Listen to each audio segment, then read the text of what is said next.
and for 2:57 p.m. Pacific or 5:57 p.m. Eastern.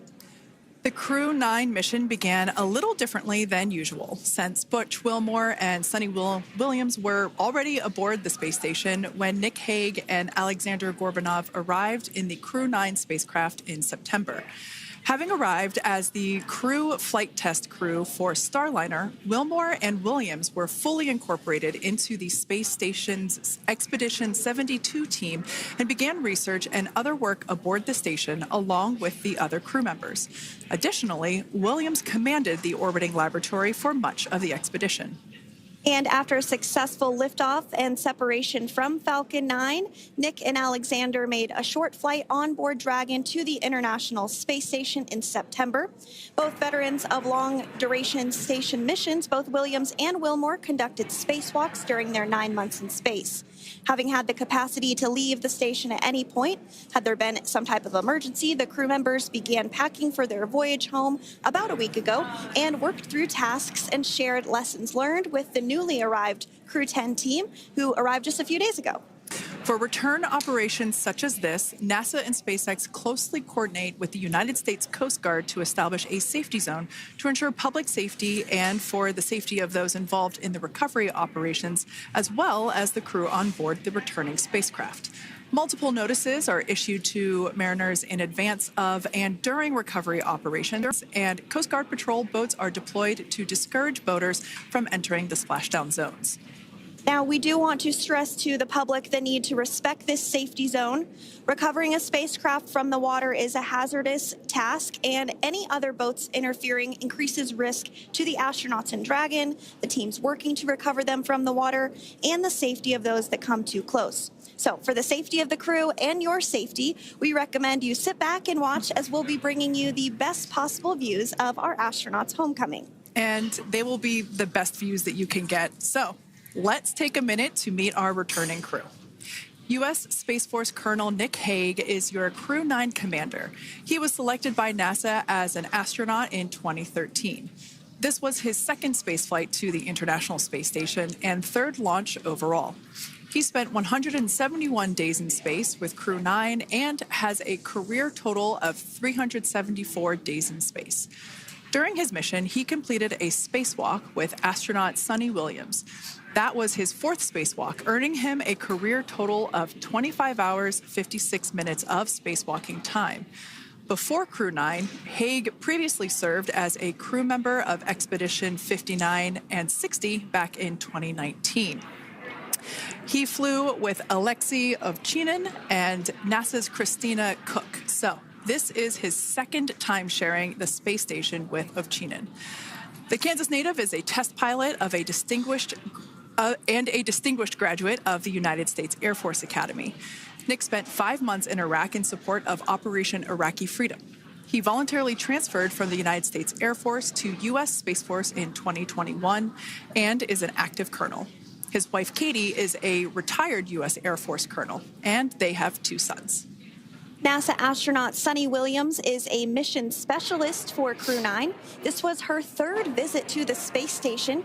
She originally launched aboard Boeing Starliner spacecraft and arrived at the space station on June 6th. And it looks like we are beginning to get some views inside the spacecraft, overlooking the shoulders of the crew on board Dragon. We'll continue to bring you those views throughout the day and views throughout Splashdown this afternoon rather. But to jump back into a little bit more about Sunny, she became an Expedition 71-72 crew member, and she logged 286 days in space on this mission. But she actually has a total of 608 days in space, the second most time in space by a U.S. astronaut. Former NASA astronaut Peggy Whitson ranks first for the U.S. with 675 days in space. She conducted 2 spacewalks and has completed 9 over the course of her career for a total of 62 hours and 6 minutes of spacewalking time. She ranks 4th on the list of cumulative time spacewalking by a female astronaut. And she has flown on 4 different spacecraft types, including the Space Shuttle, Soyuz, Starliner, and now Dragon. Previously, she served on Expedition 14 and 15 in 2006 and 2007, and again with Expedition 32 and 33 in 2012. She's a retired U.S. Navy captain and is a proud graduate of the U.S. Naval Academy. NASA astronaut Butch Wilmore is also serving as a mission specialist today. This is his third spaceflight and, just like Sunny, logged 286 days in space. He conducted one spacewalk and completed 5 over the course of his career, earning him a total spacewalking time of 21 hours, 2 minutes. He's flown on 4 different spacecraft types throughout his career: the Space Shuttle, Soyuz, Starliner, and now Dragon. Previously, the Mount Juliet, Tennessee native served on STS-129 in 2009 and Expedition 41 and 42 from 2014 to 2015. Wilmore is also retired, a retired captain in the U.S. Navy. And Alexander Gorbanov is a third mission specialist serving on today's mission. Crew 9 was his very first spaceflight to the space station, earning him a total of 171 days in space over the course of his career. Gorbanov, along with Nick Hague, saw the arrival of 4 visiting vehicles and saw the departure of 4 as well. The duo orbited the Earth more than 2,700 times during their mission. Before his cosmonaut selection in 2018, Gorbanov worked as an engineer for a rocket space corporation and helped support cargo spacecraft launches from the Baikonur Cosmodrome in Kazakhstan. To prepare for upcoming events, Dragon is currently doing a couple of things autonomously. First, it's isolating the thermal control system fluid loops from the radiator. This system is what will help keep the internal temperature of Dragon very comfortable for Nick, Sunny, Butch, and Alexander during the reentry phase. Dragon is also initiating separation of the claw mechanism, which will terminate data, power, and fluid connections between the spacecraft and the trunk in preparation for that trunk separation that I mentioned earlier. Now, as we saw before, we are hoping to get more views inside of the Dragon capsule. We will bring those, of course. We want to see more of our 4 crew members. But now a bit more of the Dragon Freedom capsule. It has flown on several missions for NASA. It first launched April 27th, 2022.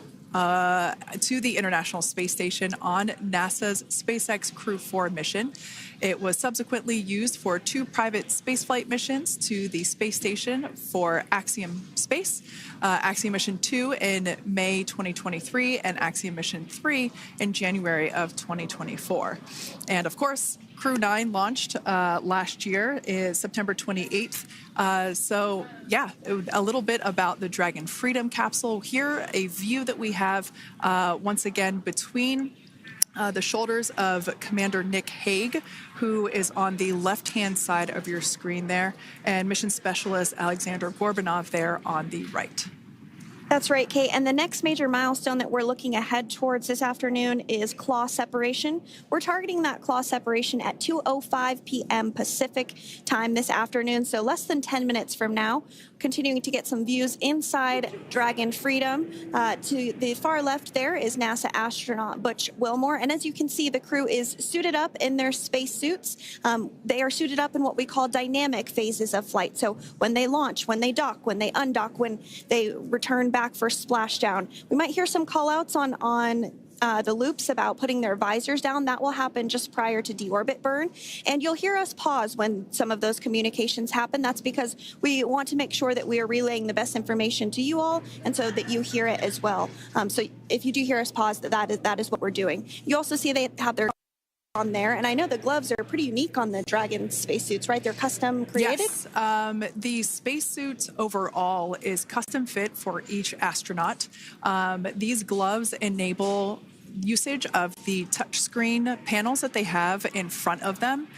We can't see it from this view, but that view we saw earlier between Alexander Gorbanov and Nick Hague, that is a touchscreen. It allows the crew to monitor everything that Dragon is doing, along with those tablets that they have there on their legs. So yeah, the spacesuit itself is intended to act as a mini spaceship, if you will, as once the visors are closed, it is able to maintain a pressure in the unlikely event of a depressurization event for Dragon. So there we can see those screens I was talking about. So there in the center, we've got the location tracker, as well as on the left-hand side, it's mapping out the operations that Dragon is executing. The crew has to remain well informed of all these things that Dragon is doing autonomously. That basically means that Dragon is flying itself.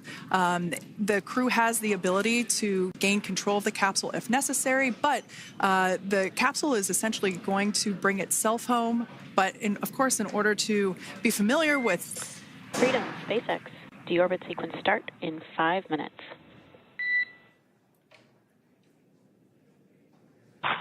Freedom Cup. And so we did hear that call out for the deorbit sequence start to begin here in 5 minutes. That call from the ground came from the core, or Crew Operations Resource Engineer here in Hawthorne, Mission Control just behind us. And that went up to Commander Nick Hague. He's going to be doing the majority of the communications during the flight downhill today through Splashdown, and they'll be communicating with the core all along the way. Now, we did mention that they are flying on Crew Dragon Freedom. The naming of spacecraft has gone all the way back to the very beginning of this human spaceflight program. This is a nod to Alan Shepard naming his spacecraft Freedom 7 during the Mercury program. And so the crew that first flew up on Freedom a few years ago had the opportunity to name this Dragon, and they named it Freedom. That was Crew 4 that was the first flyers on this spacecraft. It's also flown for Axiom Mission 2 and 3, and then, of course, today for Crew 9 as well.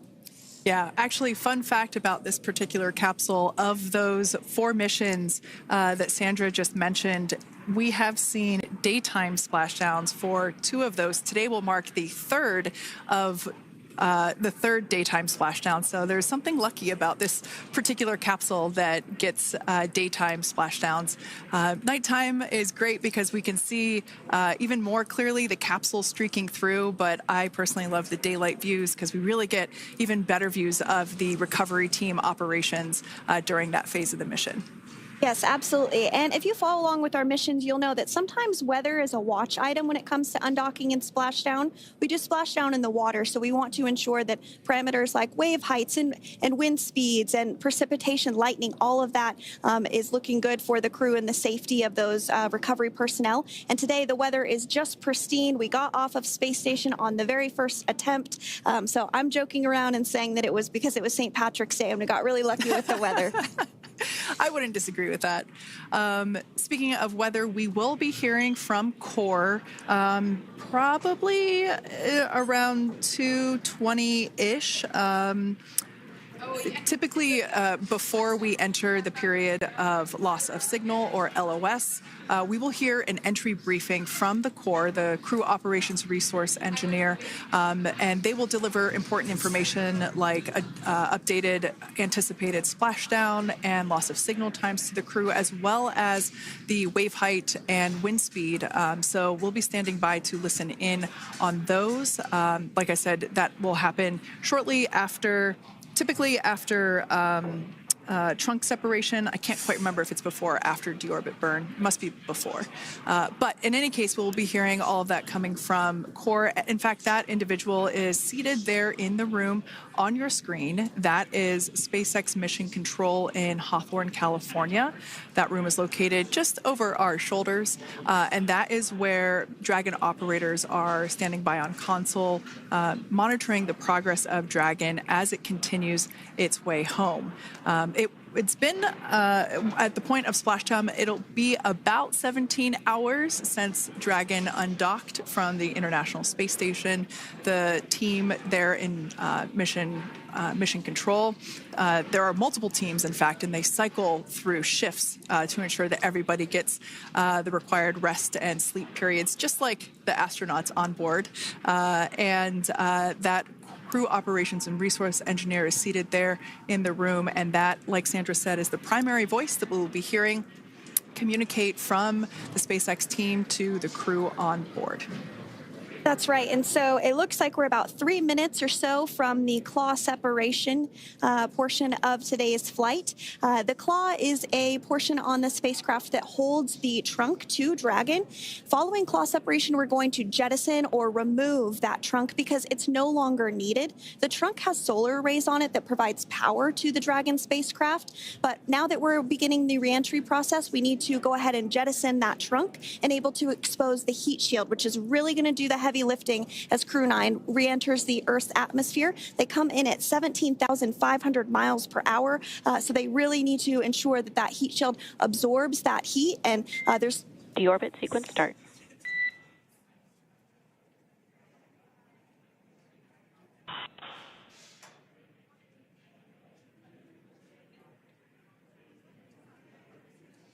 And so we did just get communications there that the deorbit sequence start has begun. So here in just a couple minutes from now, we expect to hear information or a call back about the claw separation having begun. And again, that kicks off that trunk separation portion that I was discussing to remove that, expose the heat shield, and then eventually we'll have the deorbit burn. And we'll continue to walk you through all of these milestones as we approach them ahead of our splashdown at 2:57 p.m. Pacific time this afternoon off the coast of Tallahassee, Florida. Yeah, we're very excited to bring the Crew 9 crew home. Sandra, we were talking about the trunk separation. That trunk is on a trajectory that will re-enter in the atmosphere and break up upon that re-entry. The heat shield itself is one of my favorite parts of the Dragon capsule. It is the workhorse of the re-entry phase. It will work to protect the Dragon capsule and the crew members on board during the re-entry phase as the temperatures outside of the capsule build up to, I believe, about 3,000 degrees Fahrenheit in excess of. And meanwhile, the interior of Dragon stays a very comfortable temperature. That heat shield does a lot of the work, and we'll see that plasma build up on the exterior of the capsule. As a result of the plasma that builds up, we will lose communications with the crew. This is known as loss of signal, or LOS. This is roughly a 10-minute period on average, even less than. I believe today it is probably about 6 or 7 minutes long. It kind of depends on the mission, and it happens for every Dragon capsule that re-enters the atmosphere. Due to that plasma buildup, we're not able to communicate or command the capsule, so we stand by while we wait to regain communication after we pass through that period of loss of signal and get what's known as AOS, or acquisition of signal. Continuing to stand by for claw separation, and then we'll look towards trunk separation. It'll be just about a minute or so after that. That happens pretty rapidly in succession. Some of our milestones will take a little bit longer throughout the day. For example, we will have a deorbit burn after that will take about 7.5 minutes and helps get Dragon set up in the right trajectory to splash down in the Gulf off the coast of Florida. So continuing to stand by for claw separation.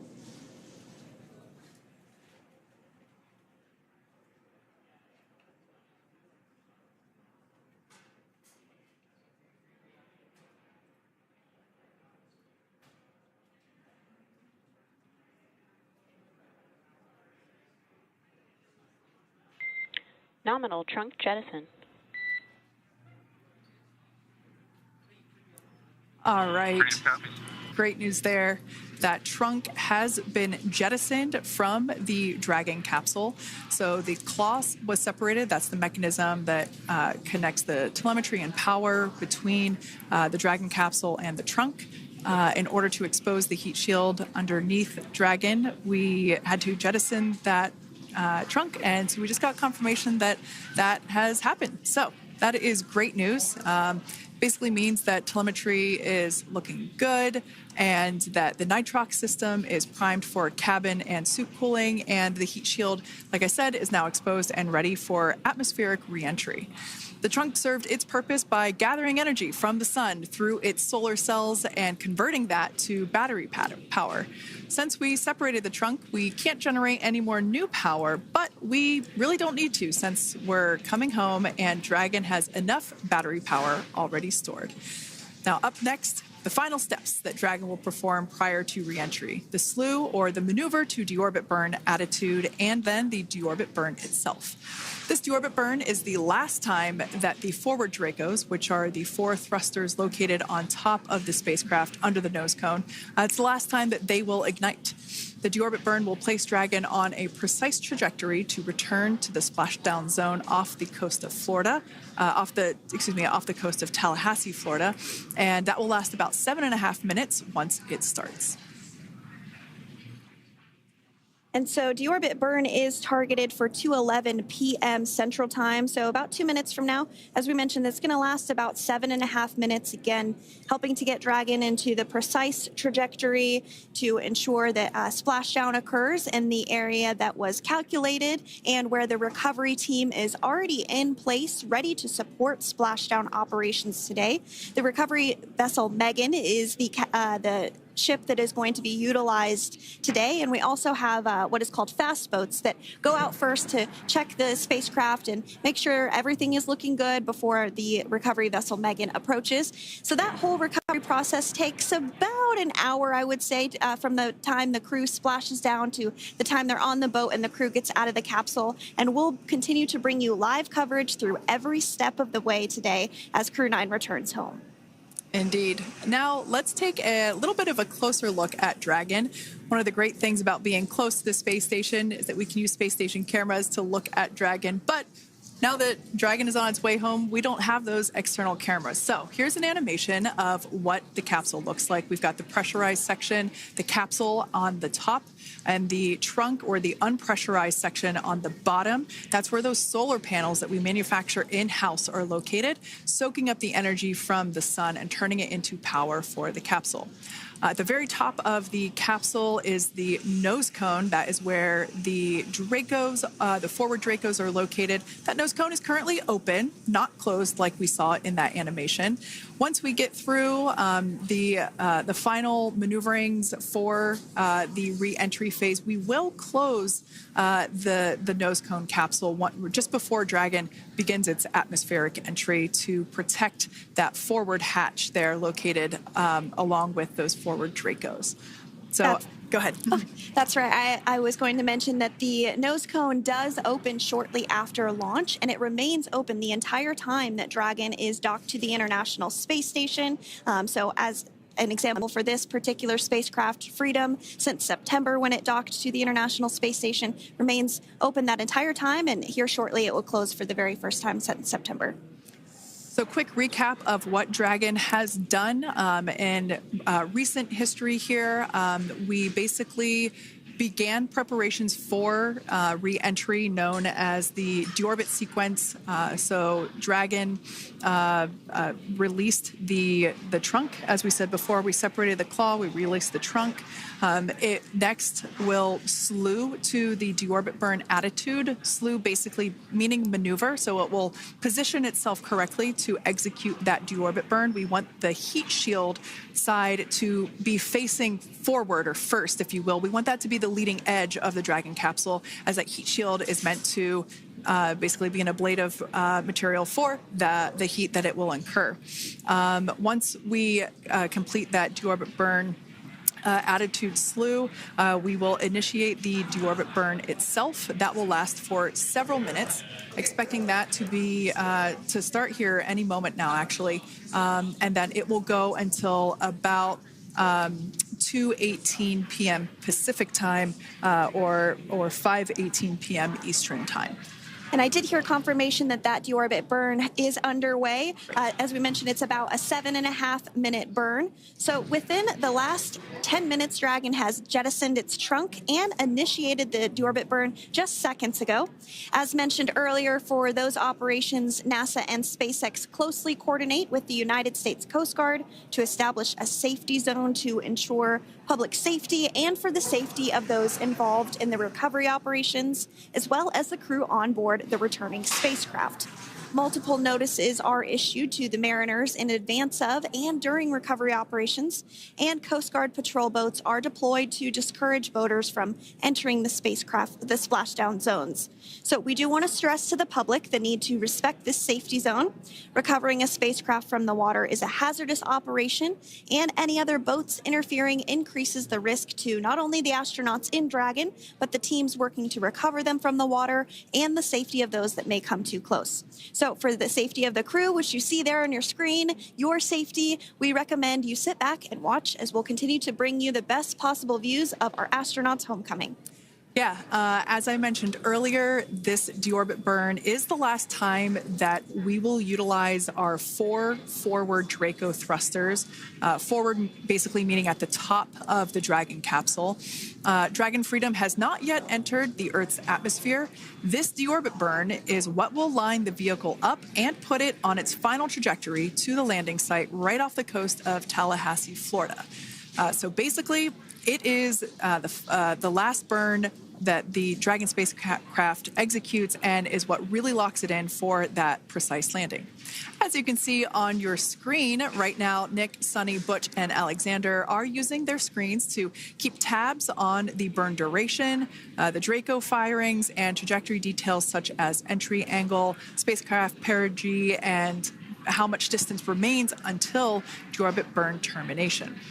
As I mentioned earlier, Dragon is flying itself. So all the crew has to do is stay strapped into their seats and keep tabs on things. Although I must say, if I had one of those window seats, it would be pretty difficult to restrain myself. Now, with Nick, Sunny, Butch, and Alexander ready to deorbit and splash down back on Earth, they will be heading to one of 8 targeted sites supported by SpaceX and NASA. All of these sites are located off the coast of Florida, either in the Gulf of America or the Atlantic Ocean. Spreading the supported sites across multiple locations helps maximize the return opportunities for this mission and future crews, lowering the chance that we'll have to wave off due to bad weather. For those of you following along, you'll know that today's splashdown marks our final Dragon recovery on the East Coast. After 6 great years of successful recovery operations off the East Coast, we'll be moving all Dragon recovery operations back to the West Coast. And as always, NASA and SpaceX jointly select our splashdown location. And for today, the prime recovery site is off the coast of Tallahassee, Florida. The selection process works with a lot of different variables, including the space station's orbital trajectory or path that it follows, what landing sites are available and have favorable weather, how much free flight capability Dragon has for the trip home, and the sleep schedules for the returning crew members, as well as, of course, the big one, the weather. We'll start with calculating daily return options based off of the space station's current orbit and Dragon's capabilities to maneuver and line up for reentry. The time from undock to landing at the primary site can vary from less than 6 hours to more than 39. Getting home the quickest comes with some obvious benefits, but we always have to make sure the crew is properly rested for dynamic operations, preventing us from scheduling 20-plus hour days for them, of course. Trajectory and ballistic experts provide the daily opportunities that would line up Dragon with the 7 landing zones and split them into what we call ascending and descending opportunities. Dragon uses its Draco thrusters after leaving station to execute a series of altitude-lowering maneuvers and to line up with the selected primary site. It can also change to different alternative sites while in a free flight if sudden weather moves in that we may need to avoid. So, as we mentioned, weather is something we're constantly looking at, making the final call to proceed about 2.5 hours before the crew undocks. So for the Crew 9 return, we looked at a number of weather items. Some of the obvious ones are no rain or a chance of lightning in the recovery zone, both for the safety of the crew inside Dragon and the recovery teams in the water. And we're also looking for wind speeds to be less than 15 feet per second or about 10 miles per hour, and relatively calm seas so that we can safely execute recovery operations, which includes landing a helicopter on the recovery ship to fly Nick, Sunny, Butch, and Alexander back to Florida. Once Dragon began flying today, we had a number of additional checkpoints to either proceed towards the primary site, head to the alternate, or select a new zone based on real-time weather data. These checks happened all the way up until we were in the final hours before the deorbit burn, which has just about a minute or so left in it. And this is the last burn in the trip home that commits Dragon to re-entering the Earth's atmosphere. Now, we are currently waiting to conclude the deorbit burn. We've got less than a minute until that finishes. We will expect to hear a call out for nominal burn, which will confirm completion of that deorbit burn for Dragon Freedom. We can see images there from the touchscreen display panels that the crew utilizes in flight. We can see the visualization of exactly which one of the four forward Draco thrusters are firing. That's why you have kind of like a strobe effect there.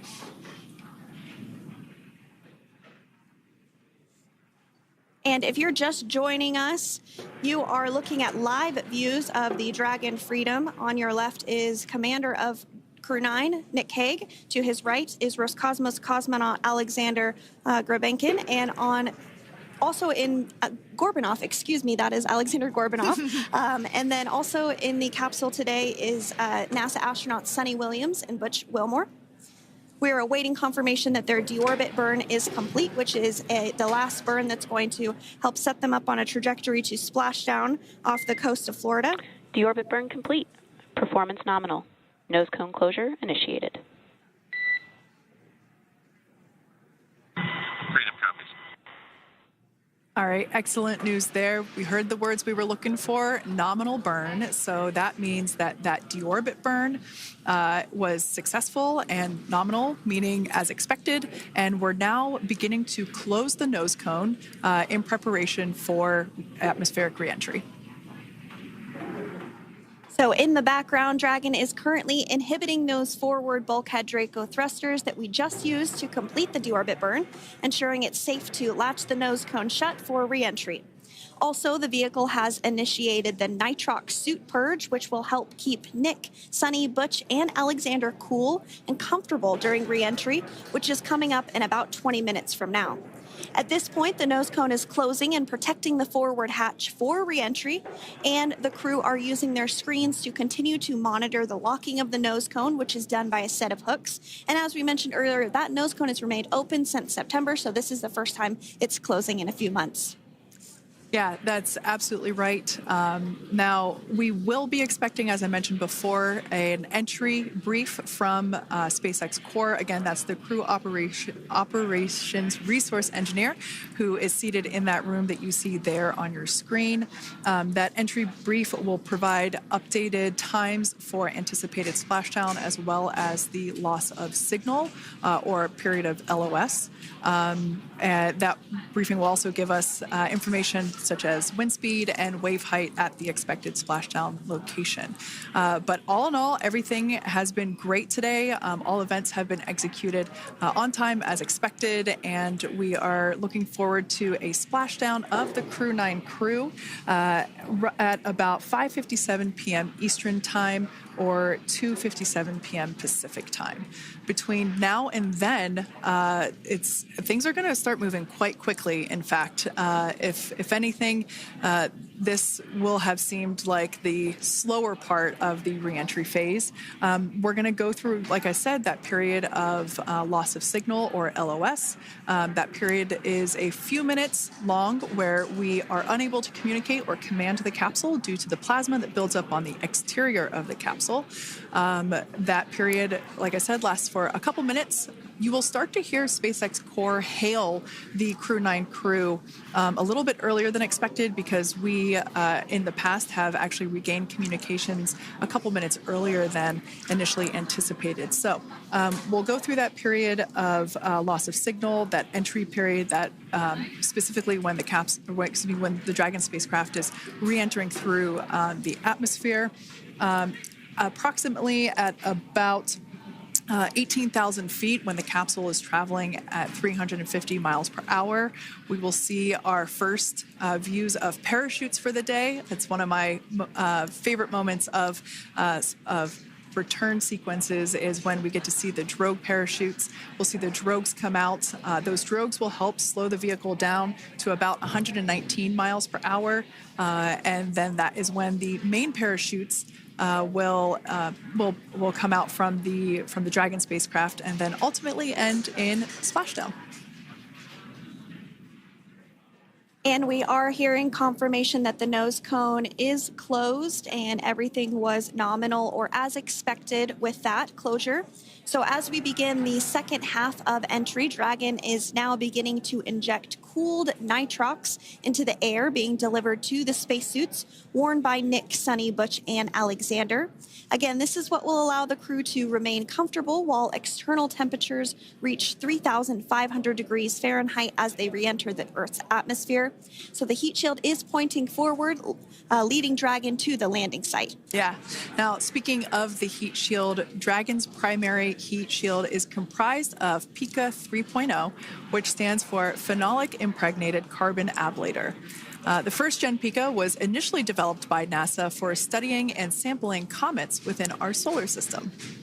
SpaceX partnered with NASA to develop PICA-X, which was the second-generation product used on all Dragon 1 cargo resupply service missions that resupplied the International Space Station on 20 missions.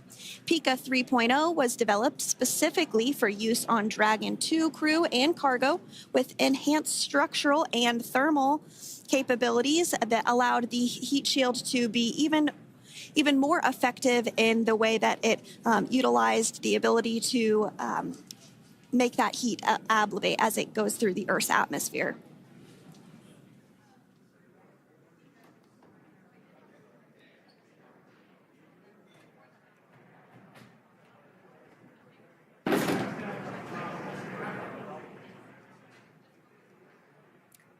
The remainder of Dragon is composed primarily of a SpaceX proprietary ablative material. It's another class of thermal protection which is lighter weight versus PICA and protects the underlying composite structure during reentry to ensure the structural capabilities are maintained. While Dragon will experience temperatures well over 3,000 degrees during peak reentry conditions, the characteristics of the thermal protection system coupled with the environmental control and life support system in the pressurized interior will ensure that Nick, Sunny, Butch, and Alexander stay cool and comfortable during all phases of reentry through Splashdown. Now, if you've just recently joined us, we hope to regain views of our crew members inside Dragon Freedom. But we don't have those available at the moment due to ground station coverage. So we will bring those back to you as soon as we can. Now, after Dragon Freedom has re-entered the Earth's atmosphere, a series of parachutes will deploy to slow the crew's descent. First will be the 2 drogue parachutes, followed by the 4 main parachutes, and those will guide Dragon to its first contact with Earth since it launched back in September. Dragon will automatically deploy these parachutes when different pressure and positioning sensors on the spacecraft detect that they're at the right speed and altitude. Vehicle velocity at drogue deploy is approximately 350 miles per hour, and they deploy at about 18,000 feet. Now, when the vehicle velocity at main deploy is approximately 119 miles per hour, and they deploy at about 6,500 feet. When Dragon splashes down in the water, the vehicle velocity will be about 16 miles per hour, so you can really see how those parachutes help to slow down the crew inside the capsule. The highest G-load the crew is expected to experience today is about 3 to 5 Gs.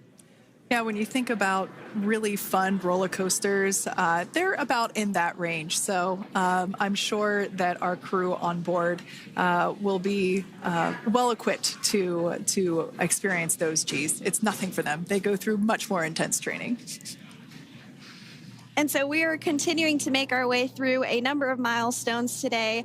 We did have trunk separation. Freedom, SpaceX. Nose cone is secure for entry. Freedom copies.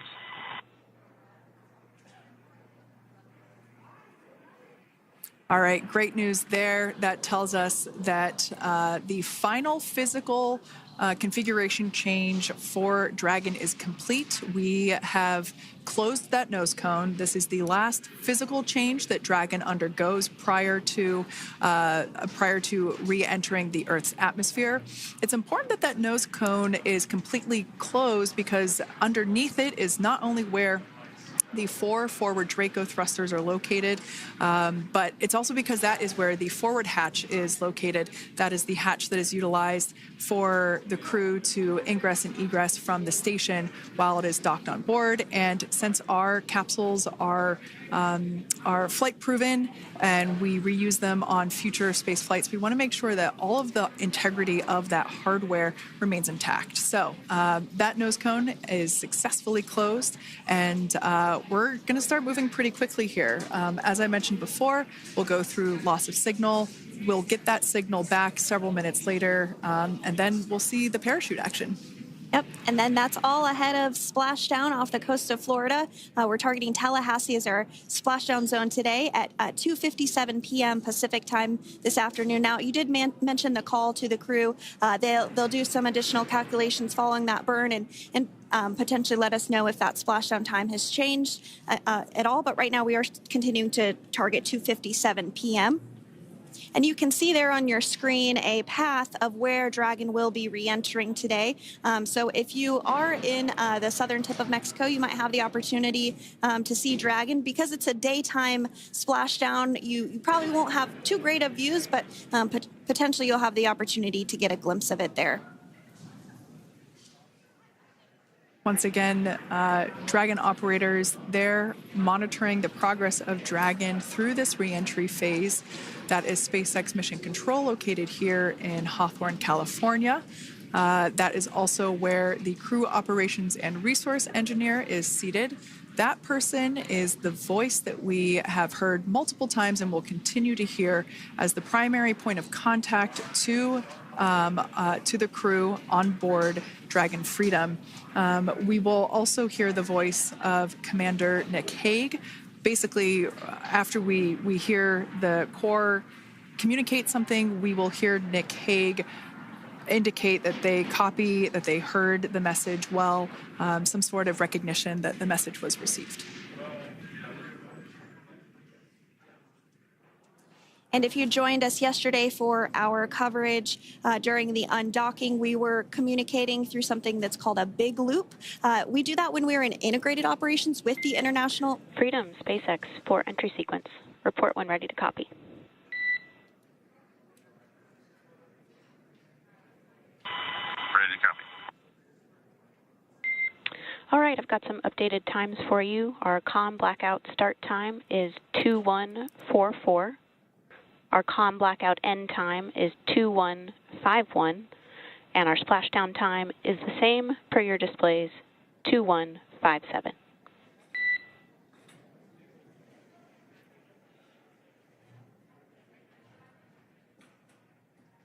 Okay. Understand comm blackout start 2144, stop 2151, splashdown per display. That's a good readback. And with that, please report when tablets are secured behind the elastic bands, restraints are tight, and visors are down. And copy, will copy.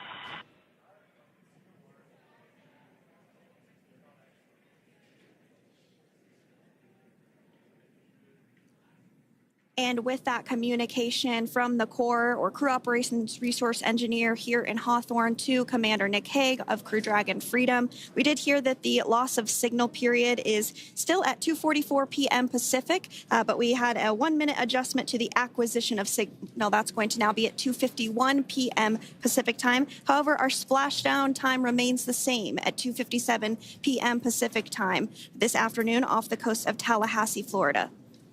So all good news there as Dragon continues to make its way home with the Crew 9 crew.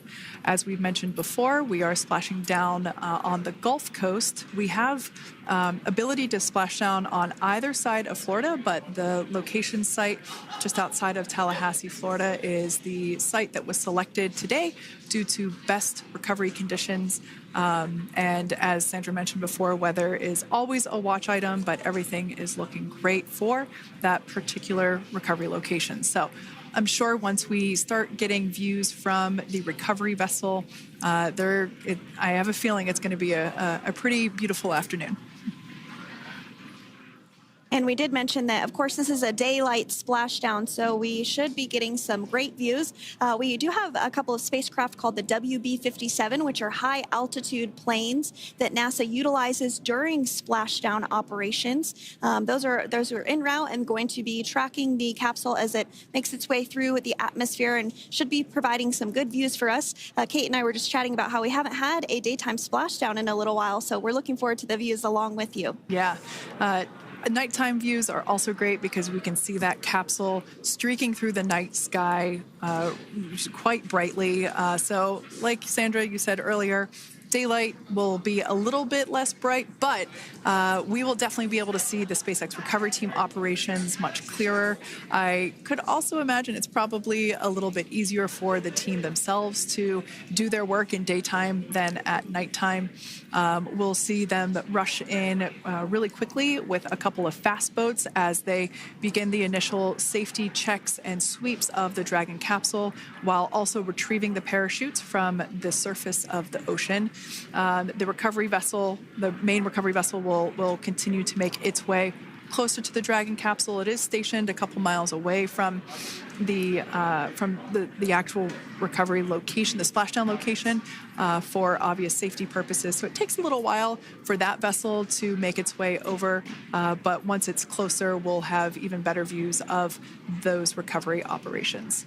And you may be wondering why sometimes we splash down in the daytime versus the nighttime. And believe me, we would all love for these operations to happen during regular daytime working hours. But unfortunately, orbital mechanics just doesn't quite work out that way. So it has to deal with the location of the International Space Station, as well as where the splashdown zone is on Earth and that trajectory, as well as the phasing. So as we mentioned earlier, sometimes we have phasing as short as 6 hours, sometimes in excess of 30 plus hours. It just depends on where the targeted area is that the capsule is going to splash down. So today's phasing has been 17 hours since undocking occurred at 10:05 p.m. Pacific yesterday evening for us here in Hawthorne. Early wee hours for folks on the East Coast and other areas of the United States.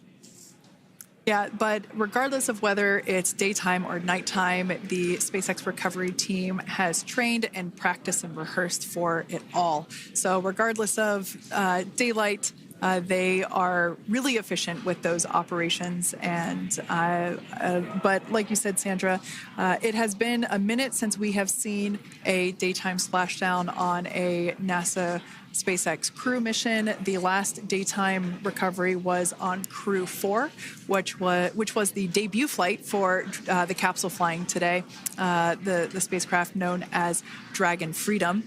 And so, yeah, kind of a fun fact there in terms of the timing of that daylight splashdowns. Once again, standing by for more communication with the crew. The next event that we have coming up is the start of that period known as loss of signal. That is the period still expected at 2:44 p.m. Pacific time. This lasts for several minutes while the capsule is making its way through the Earth's atmosphere. The heat shield located at the bottom of the capsule, really doing all the work at that point in time in terms of using the atmosphere to slow the capsule down from its orbital speeds of 17,500 miles per hour. Our tablets are secure, restraints are tightened, visors down. We are configured for entry. Freedom, I copied. Tablets are secured, restraints are tight, and visors down.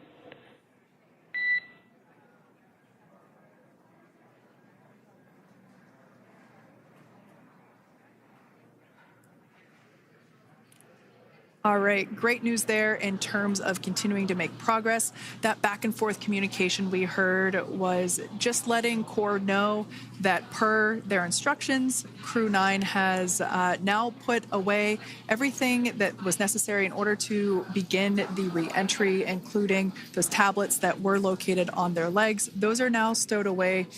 They've tightened that safety harness that we see there, and the visors are now down. So with all that being said, let's take a minute to meet our returning crew. U.S. Space Force Colonel Nick Hague is your Crew 9 commander.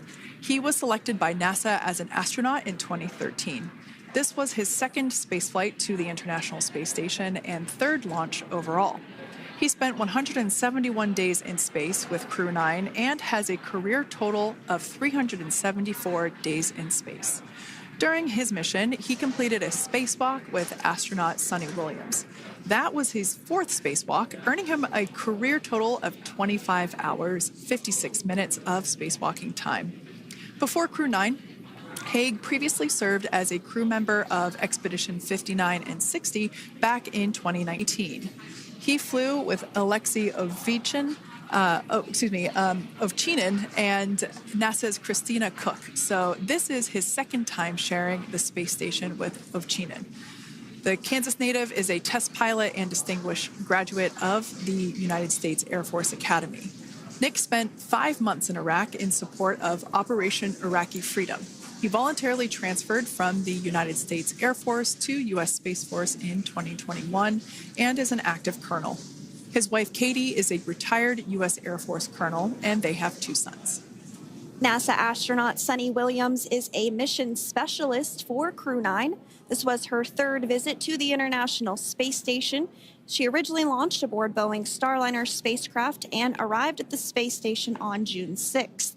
Following the agency's decision to return Starliner uncrewed, she became an Expedition 71 and 72 crew member, where she logged 286 days in space on this mission. But Sunny has a total of 608 days in space, the second most time in space by a U.S. astronaut. 5 minutes until predicted comm blackout. We'll see you on the other side at 21:51.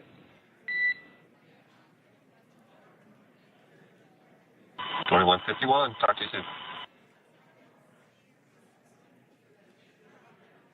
And with that call out from the crew operations resource engineer to Commander Nick Hague, letting them know that everything is looking good ahead of the loss of signal period. We will see the crew on the other side of the loss of signal period at 2:51 p.m. Pacific time this afternoon.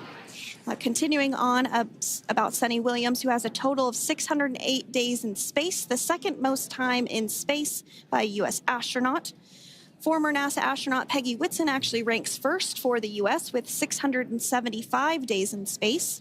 Sunny conducted 2 spacewalks and has completed 9 over the course of her career for a total of 62 hours, 6 minutes of spacewalking time. She ranks 4th on the list of cumulative time spacewalking by a female astronaut, and she has flown on 4 different spacecraft types, including the Space Shuttle, Soyuz, Starliner, and now Dragon. Previously, she served on Expedition 14 and 15 in 2006 and 2007, and again with Expedition 32 and 33 in 2012. She's a retired U.S. Navy captain and is a proud graduate of the U.S. Naval Academy and was the first astronaut to run a marathon in space. Pretty awesome stuff. Now, NASA astronaut Butch Wilmore is also serving as a mission specialist today. This is his third spaceflight and, just like Sunny, logged 286 days in space. He conducted 1 spacewalk and completed 5 over the course of his career, earning him a total spacewalking time of 21 hours and 2 minutes. He's flown on 4 different spacecraft types throughout his career: the Space Shuttle, Soyuz, Starliner, and now Dragon.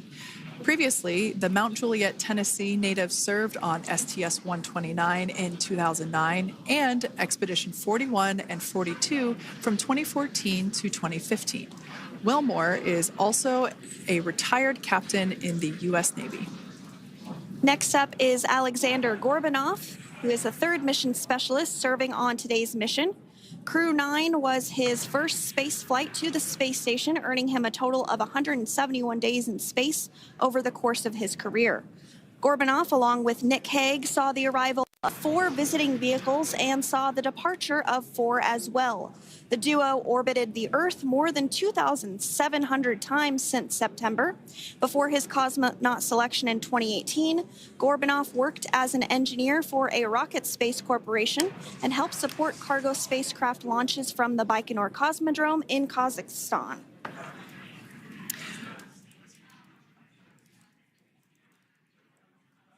So if you are just joining us, we are continuing to bring you live coverage of Crew 9's return to Earth following their mission aboard the International Space Station, where they completed science and research investigations.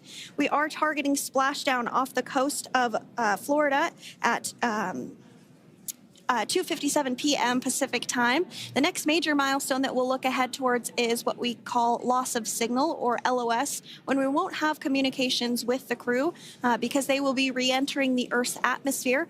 And during this process, there is plasma that builds up around that heat shield, so we are not able to communicate with the crew, but we are anticipating to regain communications with the crew at a short time from now at 2:51 p.m. Pacific time today. As we said before, everything continues to look good for the return of the Crew 9 team. We are about to go into that period of loss of signal. Once we get views of the crew inside the capsule, once again, we will be sure to bring those to you. But that period of time is when plasma is building up on the exterior of the capsule, generating heat in excess of 3,500 degrees Fahrenheit. So we are unable to communicate or command the spacecraft at that time. And that includes, unfortunately, video feeds as well. So as soon as we get the views back inside Dragon, we will bring those to you. But until then, we are going to stand by and continue to monitor the progress of Dragon. Like Sandra just said, we are anticipating the blackout period to begin at 2:51 p.m. Pacific time, 5:51 p.m. Eastern time. This will last for several minutes. It's not super exact, even though we are predicting acquisition of signal, or AOS, to come back at 5:51 p.m. Eastern time. In the past, we have regained communication sometimes a little bit earlier than that, so we'll probably start to hear Core begin to hail Crew Dragon a minute or two prior to that anticipated acquisition of signal.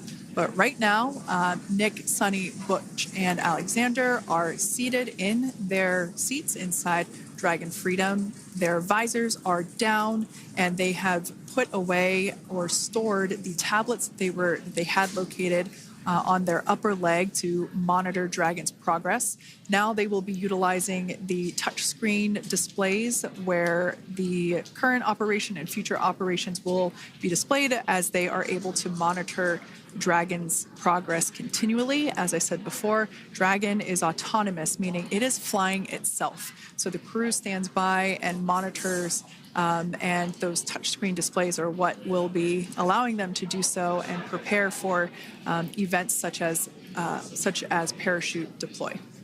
And while on board the International Space Station, Nick, Sunny, Butch, and Alexander contributed to over 900 hours of science and research investigations, which is really the key purpose of the International Space Station. Now, the International Space Station is celebrating a major milestone this year, where they will be celebrating 25 years of continuous human presence in November. So if you're younger than 25 years, you've never known a day where there hasn't been a human living and working aboard the International Space Station, contributing to key science and research investigations that impact our lives here on Earth. There's research being done on Parkinson's, on osteoporosis, on cancer research, and a variety of other studies. Additionally, the microgravity laboratory provides a jumping off point for us as we venture back to the moon and onto Mars through longer duration space flights. One such example that the crew worked on during this mission was an alternative exercise device. In microgravity, the crew has to exercise for about 2 hours a day because they're not having the effects of gravity on their body. So to prevent bone and muscle loss, we counteract that with 2 hours of exercise per day. On board the International Space Station, they have 3 ways in which they can exercise. They have a bike, they have a treadmill, and they have a similar to a weightlifting machine that counteracts the microgravity environment. But a particular experiment that this crew tested out was a combination of all 3 of those in one smaller device. And this is really critical as we continue on to the moon, Mars, and beyond, because space is really important in spacecraft. So if we have something smaller that the crew might be able to utilize, that can potentially help us venture out even further into the solar system. So science is really the name of the game when it comes to the International Space Station. Some of the other science highlights that took place during this increment that are particularly interesting to me was we had the first wooden satellite that was deployed. This is a study to see if other materials might be more resourceful or renewable in space. So I'm really excited to see the results of that one as well. Additionally, we had a couple of spacewalks that took place to not only provide maintenance to the International Space Station, but also where we swabbed the outside of the space station near vents to see if any microbes